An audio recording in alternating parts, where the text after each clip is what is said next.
Hello everyone. आज हम जो डिस्कस कर रहे हैं वो है लेक्चर नंबर 3 रिवीजन। और यहाँ पे जो रिवीजन चला हुआ है वो है ऑप्टिक्स का। और अभी हम आज जो पढ़ेंगे टेलीस्कोप, माइक्रोस्कोप, ये सब पढ़ेंगे। माइक्रोस्कोप हमने पहले कर लिया था और अभी हम जो डिस्कस करेंगे वो है अपना कंपाउंड माइक्रोस्कोप। कंपाउंड माइक्रोस्कोप के बाद टेलीस्कोप, रिफ्लेक्टिव में डिफरेंस, ठीक है। और उसके बाद ये आज का सेशन फिनिश होगा। ओके, तो जैसे कि आप देख रहे हैं तो ये काफ़ी इम्पोर्टेंट टॉपिक है और इसमें से हर साल एक दो क्वेश्चन आते ही हैं, तो इसलिए करना भी बहुत ज़रूरी होता है। और इसमें सबसे ज़्यादा जो आता है वो डायग्राम आता है, क्योंकि अगर हमने डायग्राम को अच्छे से देख लिया तो उसके बाद एक्सप्रेशन को इतना ज़्यादा मुश्किल नहीं रहता। तो हम सबसे पहले डायग्राम को देखेंगे और उसका एक प्रिंसिपल जो होता है वो भी हम साथ साथ इसमें देखेंगे। कि आप जानते होंगे कंपाउंड माइक्रोस्कोप के बारे में, जितने भी जो माइक्रोस्कोपिक ऑब्जेक्ट होते हैं उनको हम इससे देखते हैं, ठीक है। इसमें डबल कॉन्वेक्स लेंस लगे होते हैं और जो आई की साइड होता है उसको बोलते हैं आई लेंस, और जो ऑब्जेक्ट के साथ होता है वो होता है ऑब्जेक्टिव लेंस। तो प्रिंसिपल इसका क्या रहता है कि सबसे पहले हमने बहुत सारे रे डायग्राम हमने देखे थे, तो उनमें से ही उन्हीं की प्रॉपर्टी को यूज करके ये कंपाउंड माइक्रोस्कोप फॉर्म्ड हुआ है। और इनका ऐसा कॉम्बिनेशन हमने लेंस का इसमें रखा होता है कि जिससे कि जो इमेज है वो मतलब माइक्रोस्कोपिक ऑब्जेक्ट को बिल्कुल मैग्नीफाई कर देता है, मतलब हाईली मैग्नीफाइड करके वो हमें दिखाता है। जो बिल्कुल हम नेक्ड आई से नहीं देख सकते उन ऑब्जेक्ट को ये सी कराता है। ओके, देखिए इसमें जो सबसे पहले ऑब्जेक्ट को रखा जाता है ऑब्जेक्टिव लेंस के साइड में, लेफ्ट साइड में उसको हम रखते हैं, तो वो ऑब्जेक्ट रखा जाता है beyond the focus of the objective lens, ठीक है। और या यूँ कह लें कि बिटवीन f0 एंड 2f0, मतलब डबल फोकस जो उसका सेंटर ऑफ कर्वेचर बनता है, अगर हम इसको दूसरे उसमें कहें कि सेंटर ऑफ कर्वेचर और फोकस के बीच में ऑब्जेक्ट को रखो तो जो उसकी इमेज हमें मिलती है वो मिलती है बियॉन्ड द एफ ही, हमें बियॉन्ड द 2f मिलती है, ठीक है। बियॉन्ड द 2f मिलती है ऑब्जेक्ट अगर हमारा बिटवीन f और 2f के बीच में रखा होता है। जो दूसरा हमारा लेंस होता है जिसको हम आई लेंस कहते हैं, उसको इस तरीके से एडजस्ट किया गया है कि जिससे जो इमेज ऑब्जेक्टिव लेंस बनाए वो उसके लिए ऑब्जेक्ट का तो वर्क करेगी, वो ऐसी जगह आए मतलब उसके फोकस और सेंटर ऑफ कर्वेचर या ऑप्टिकल सेंटर के बीच में आए। ऑप्टिकल सेंटर, अब दिखाते हैं ऑप्टिकल सेंटर क्या है। ऑप्टिकल सेंटर और ये इसका फोकस है, ये जो इमेज आ रही है वो यहाँ पे फॉर्म्ड हो रही है, ये वाली। अब हमें पता है कि हमने रे डायग्राम जब सीखे थे तो हमने देखा था कि जो अगर ऑब्जेक्ट हमारा एफ और ऑप्टिकल सेंटर के बीच में होता है तो वो वर्चुअल इमेज बनाता है और सेम साइड बनाता है और वो काफ़ी लार्ज होती है। तो वही कॉन्सेप्ट इसमें लगा है, ठीक है। चलिए दूसरी बात हम करते हैं, ये तो था इसके डायग्राम के बारे में, ठीक है। रे डायग्राम अपना देख लेना बिल्कुल अच्छे से, कंजूसी मत करना। उसके बाद जो रहता है लेंस L1 कहते हैं, दूसरे को L2 कहते हैं। और दूसरा हमारा क्या रहता है कि जो एंगल आई का और इमेज का बनता है उसको बोलते हैं बीटा, और जो ऑब्जेक्ट का और आई के सेंटर ऑफ कर्वेचर या ऑप्टिकल सेंटर के बीच में बनता है एंगल वो कहते हैं अल्फ़ा, जो कि सस्पेंडेड एंगल होते हैं। दोनों सस्पेंडेड एंगल हैं ऑब्जेक्ट का और इमेज का, अल्फ़ा बीटा। तो एंगुलर मैग्नीफाइंग पावर इसमें निकालनी होती है, तो उसका फॉर्मूला बिल्कुल लिखेंगे। तो ये एक बार देख लें, जो हमारी फाइनल इमेज बनती है वो डी से डिनोट करते हैं, और ऑब्जेक्ट जो रखा होता है यू नोट, और उसकी जो फोकस होती है फर्स्ट लेंस की एफ ओ, और आई लेंस के लिए जो फोकस होती है वो एफ ई, ये लिखा हुआ है L1 L2 जो हमारे दो लेंसेज हैं उनके लिए हम देख सकते हैं। चलिए डायग्राम को ध्यान रखेंगे, ठीक है। मैं अब नीचे ले रहा हूँ और थोड़ा फास्ट हम चलेंगे क्योंकि रिवीजन है, सॉरी।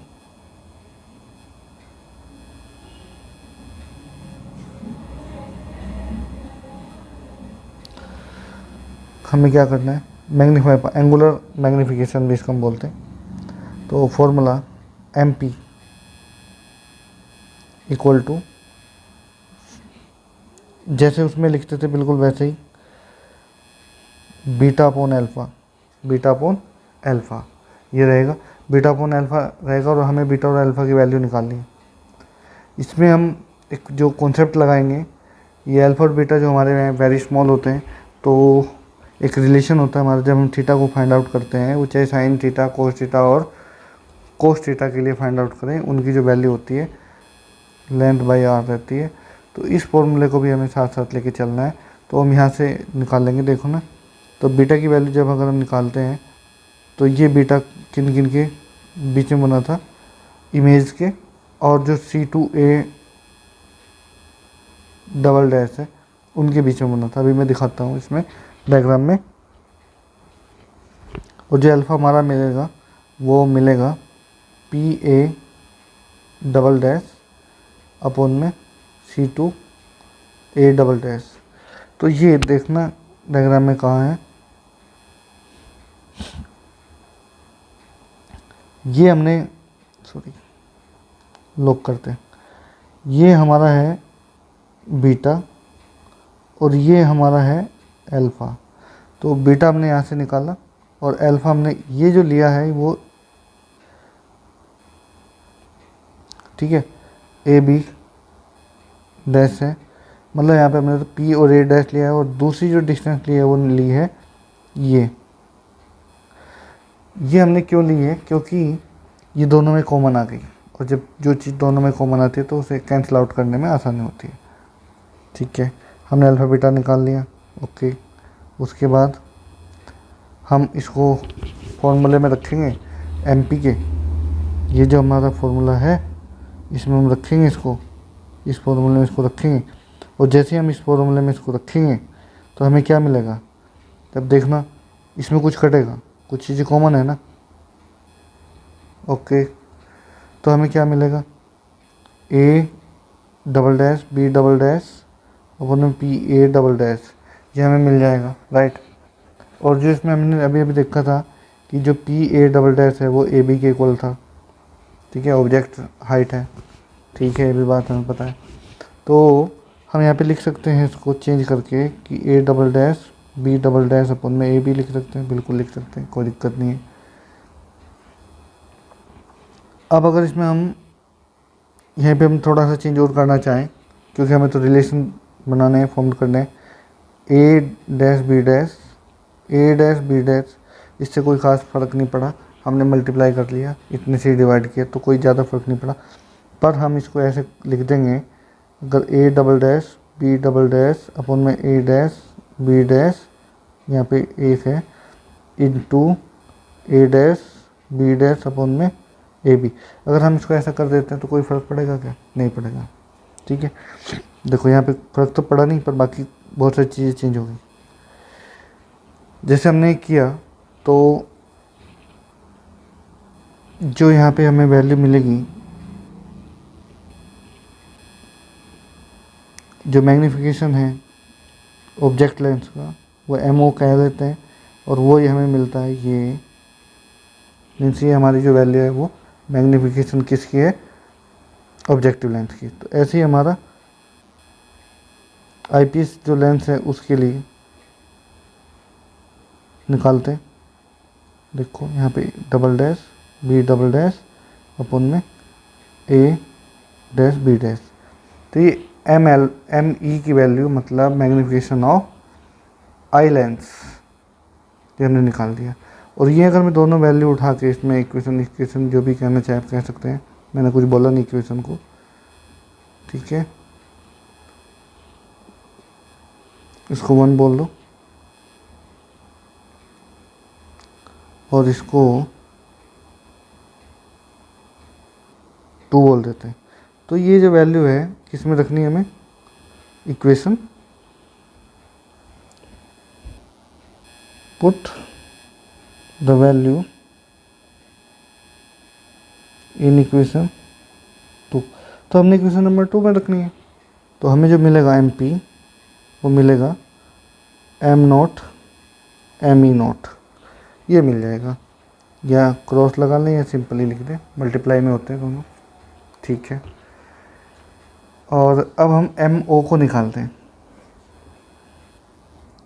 वेलोसिटी डिस्टेंस के टर्म में।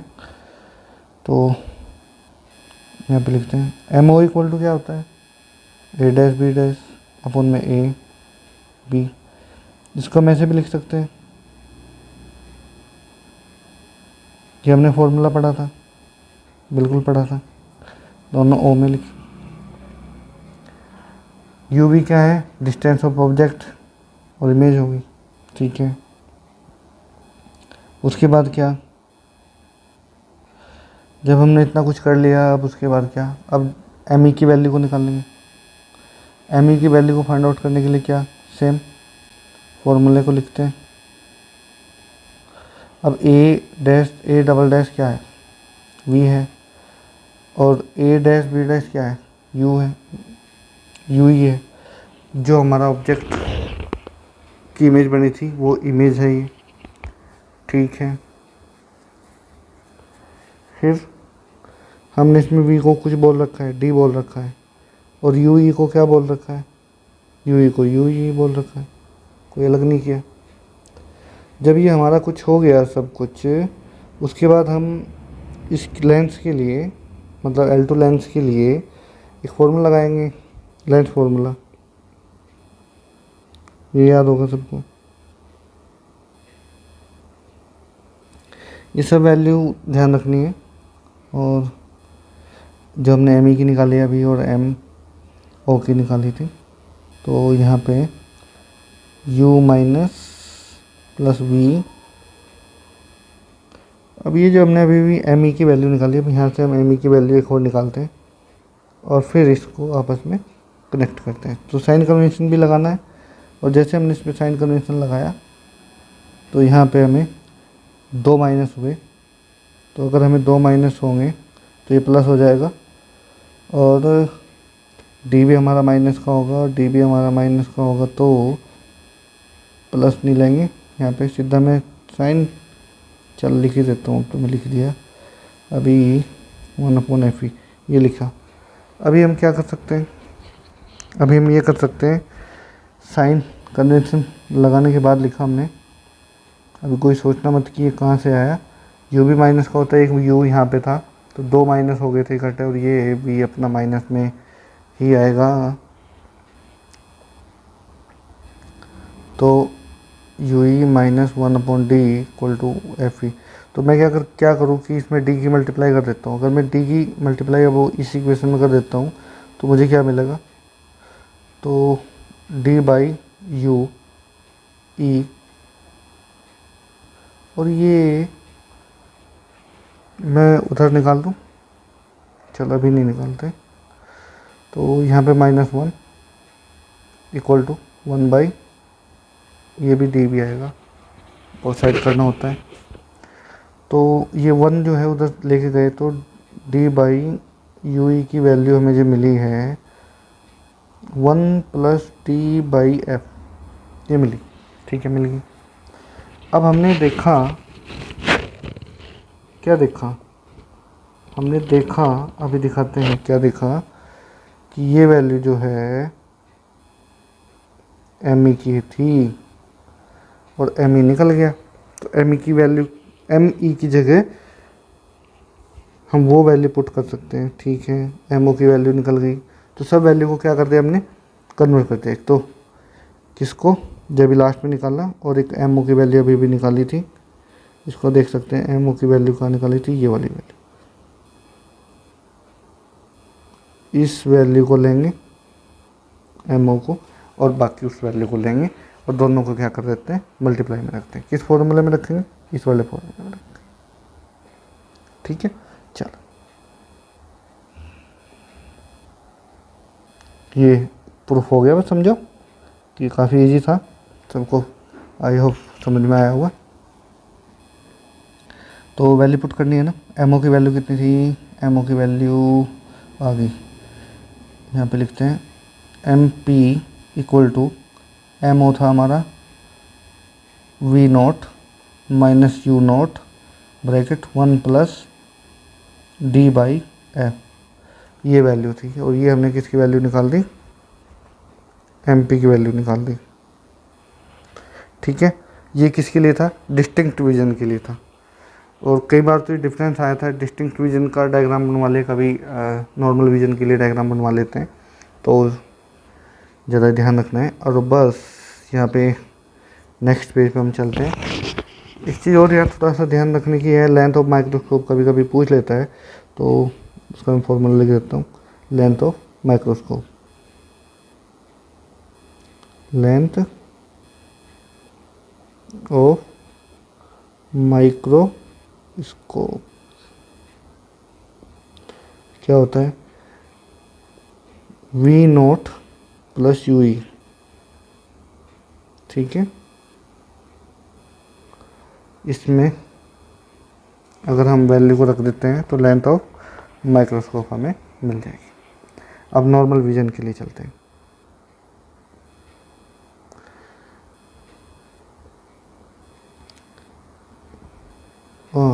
अच्छा, अरे अरे हम तो भी ये कर रहे थे माइक्रोस्कोप।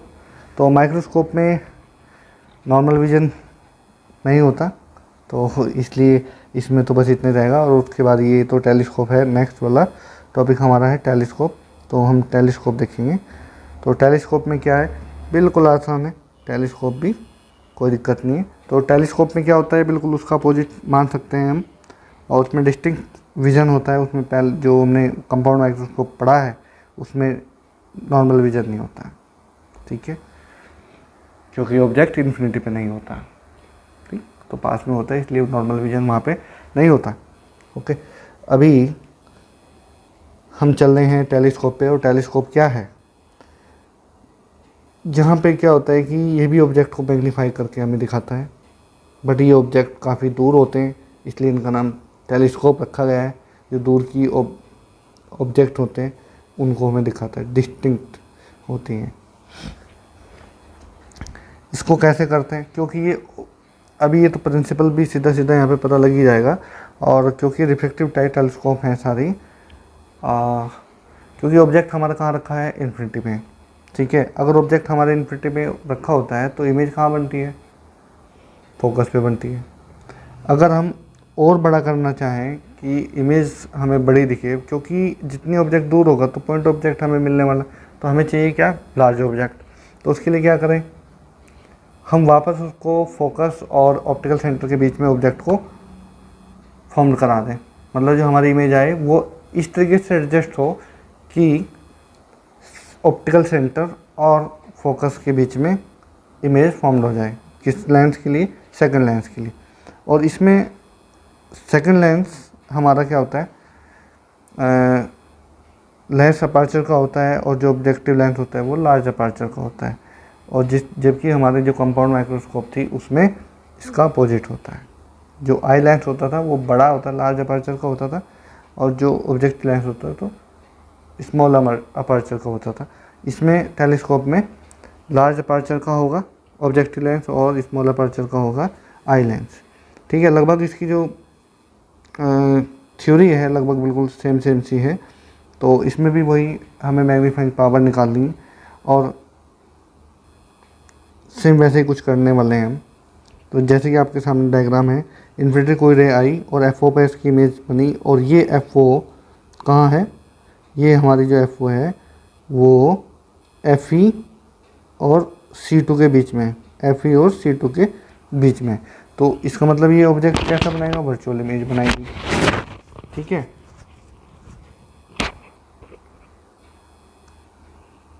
वर्चुअल इमेज बनेगी।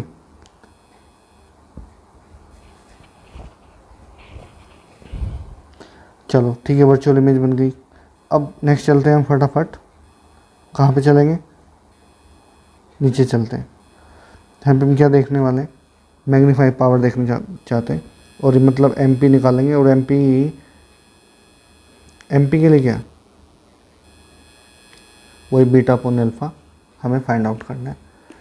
डायग्राम हमने देख लिया तो कोई दिक्कत नहीं है, फटाफट हम करने वाले हैं।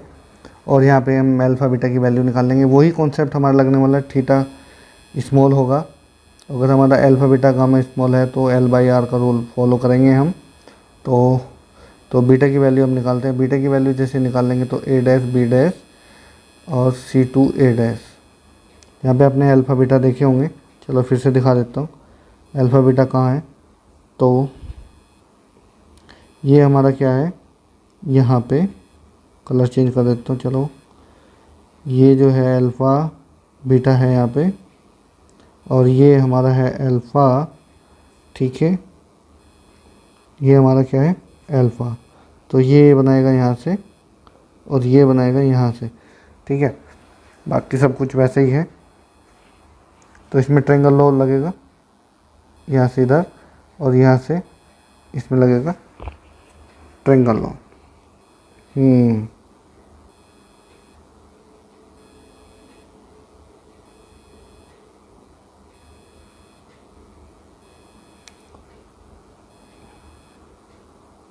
अब हमने बीटा की वैल्यू को फाइंड आउट किया, फिर अल्फ़ा की वैल्यू को निकाल लेंगे।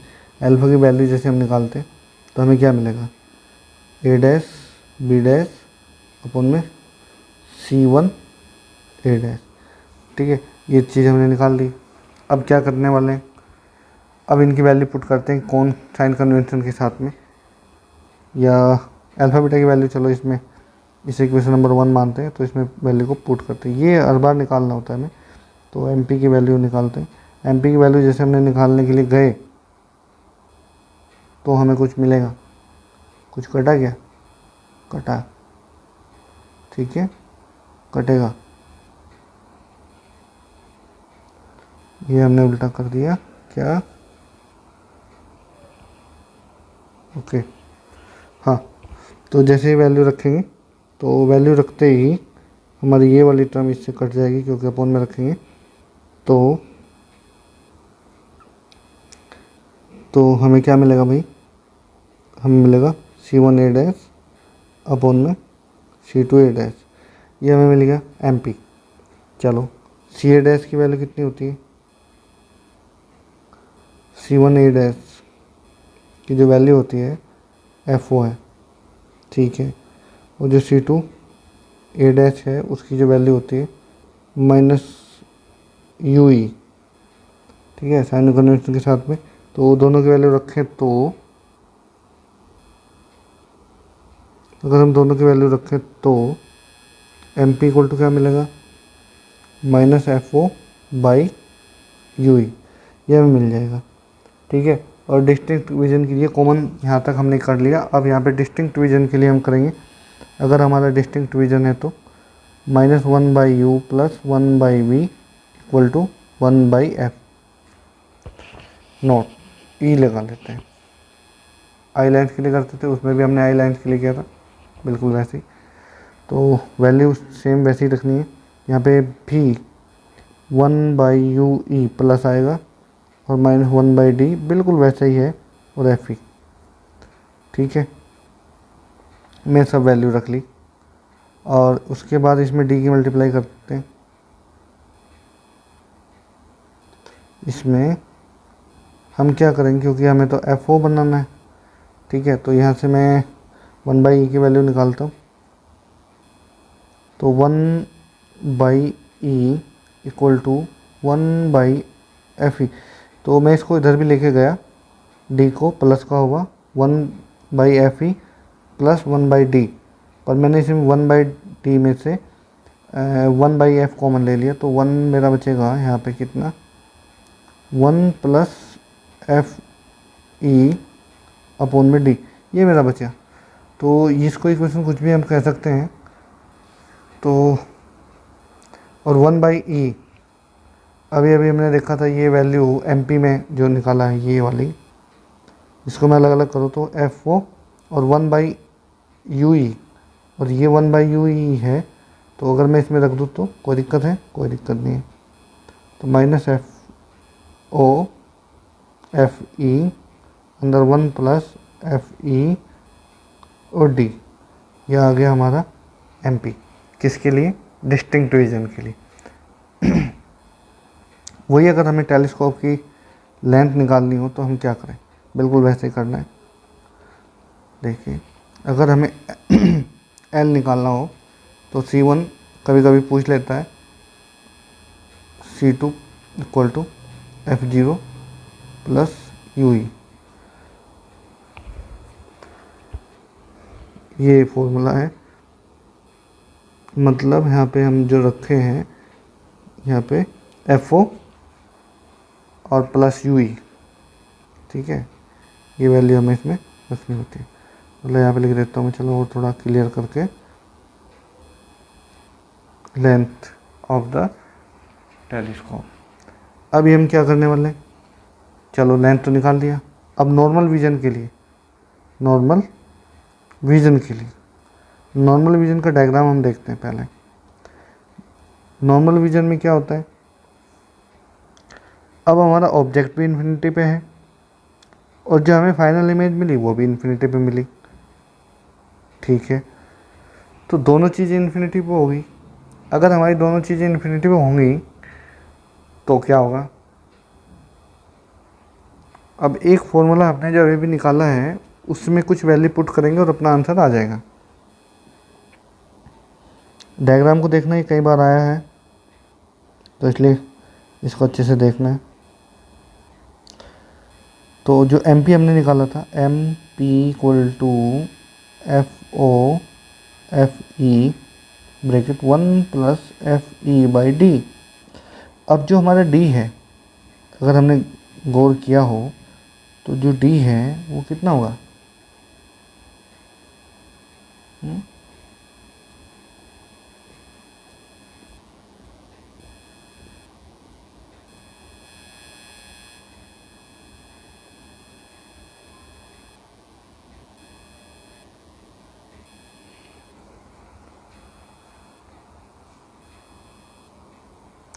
जो हमारा डी होगा, सॉरी एफ ई यू ई होगा, वो किसके इक्वल होगा?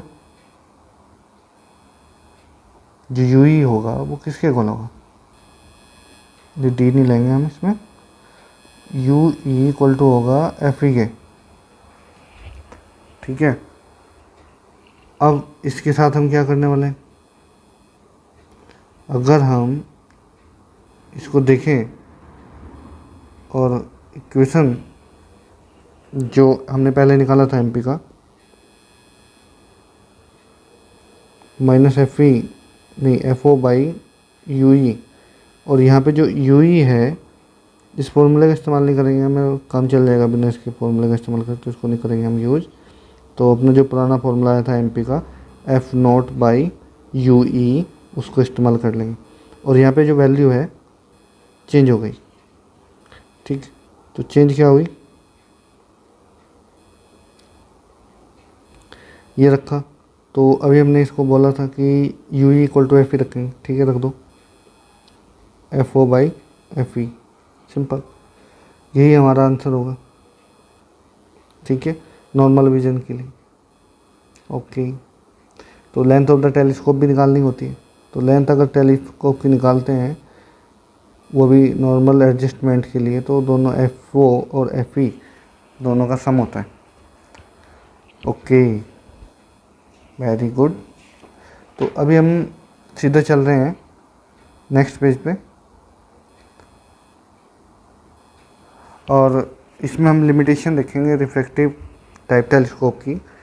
तो मैं डायरेक्ट ही बता देता हूँ, इसमें जो टेलीस्कोप होता है उसमें जो स्फेरिकल और क्रोमेटिक ऑब्जर्वेशन होता है, एब्जर्वेशन, वो सफ़र करता है, मतलब वो भी आता है, ठीक है। ये लिमिटेशन है उसकी, मतलब वो अच्छा नहीं होता थोड़ा सा। और एक रिफ्लेक्टिव टाइप टेलीस्कोप है। तो रिफ्लेक्टिव टाइप टेलीस्कोप में क्या होता है, ये 2-3 तरीके की होती हैं। यहाँ पे एक कार्टेशियन टाइप टेलीस्कोप होती है और एक न्यूटोनियन न्यूटोनियन और टेलीस्कोप होती है, तो दो तरीके की होती हैं। तो उनमें क्या होता है कि रिफ्लेक्शन, मतलब क्योंकि इसमें इसको होल्ड करना थोड़ा सा ईजी होता है और पूरी सपोर्ट इसके साथ में होती है लेंस मिरर के साथ में, तो ये मिरर से बनाया जाता है। ठीक है, तो होता क्या है, पूरा डायग्राम कभी नहीं आता, तो इसलिए मैं इस पर ज़्यादा नहीं मतलब स्ट्रेस कर रहा हूँ। तो ये ध्यान रखना कि इसमें रिफ्लेक्शन होता है। दो तरीके की टेलीस्कोप होती हैं, Cartesian type telescope and Newtonian telescope. तो इनकी कुछ लिमिटेशन है और मतलब एडवांटेज और डिसएडवांटेज है, मैं बता देता हूँ। तो ज़रा कैसी है एडवांटेज, एक बार यही आया था कि एडवांटेज और डिसएडवांटेज पूछ ली थी इसकी, तो आप भी ज़रा ध्यान दें।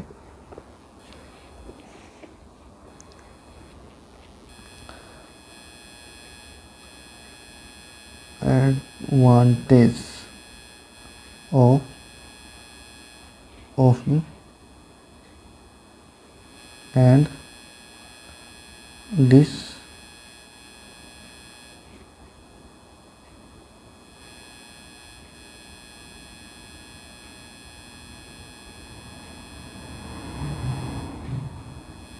किसकी, रिफ्लेक्टिंग टाइप, गलत हो गया, टेलिंग स्कोप।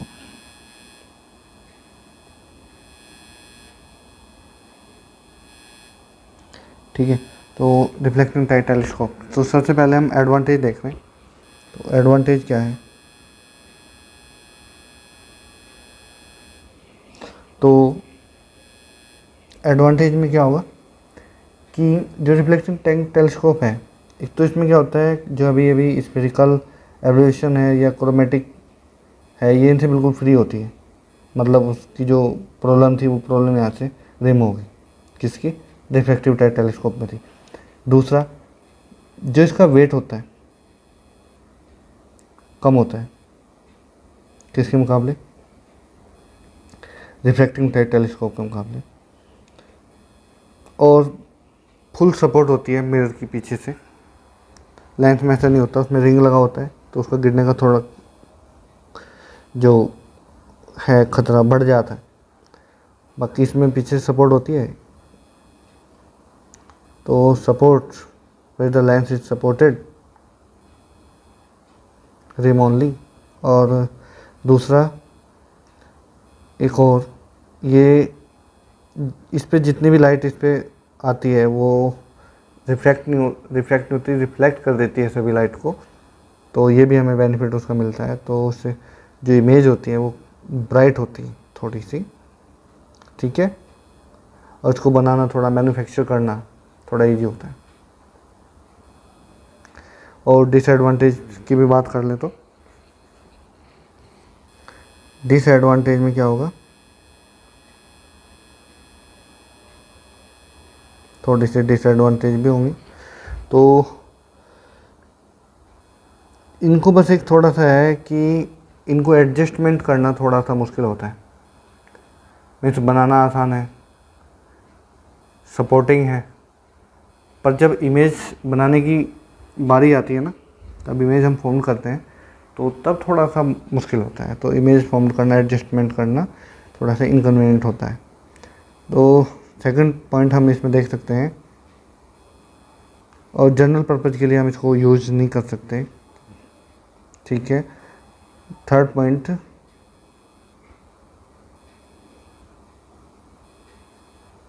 और इसमें दो मिरर की रिक्वायरमेंट रहती है साथ में, मतलब उसके साथ में मिरर और चाहिएगा, तो ये भी इसकी डिसएडवांटेज है। तो हम यहाँ पे डिसएडवांटेज करने के बाद, और हमने यहाँ पे सभी जितने भी थे इसमें सभी पॉइंट इसमें कवर कर लिए। टेलीस्कोप हमने यहाँ पे ख़त्म कर लिया। अब उसके बाद जो हम शुरू करेंगे वो है वेव ऑप्टिक्स, और वेव ऑप्टिक्स में बिल्कुल इंपॉर्टेंट जो टॉपिक है सिर्फ उन्हीं को हम लेंगे। तो जैसे कि इंटरफ्रेंस है, इंटरफ्रेंस हम लेंगे सीधा, और उसमें दो क्वेश्चन हैं जो कि बड़े इंपॉर्टेंट है, कई बार आते हैं, 5-5 नंबर के हमें क्वेश्चन मिलते हैं। ओके, सो गाइस, अगर आपको ये वीडियो अच्छा लगा हो तो प्लीज़ लाइक एंड शेयर ज़रूर करें और अपने दोस्तों को शेयर करें और सब्सक्राइब कराएं, और ताकि हम अच्छी अच्छी वीडियोस में अपलोड कर सकें और हम आपका लाइव सेशन भी ले सकें। Okay, so thank you for watching this video. Okay, bye bye and take care.